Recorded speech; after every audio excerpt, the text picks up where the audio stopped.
Hola, hoy venimos a visitar la Cascada del Aguacate. Venimos a conocerla. ¿Vamos? ¿Me acompañan?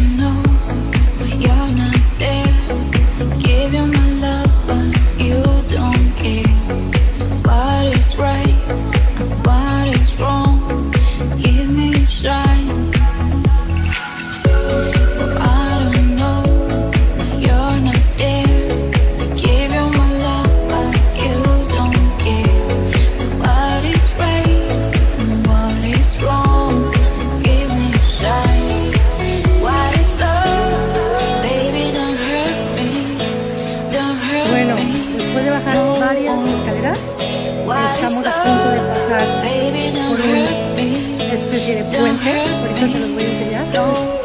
Hay unas partes donde no hay escaleras, tienes que ir con cuidado. Pero vean, qué bonito está el puente.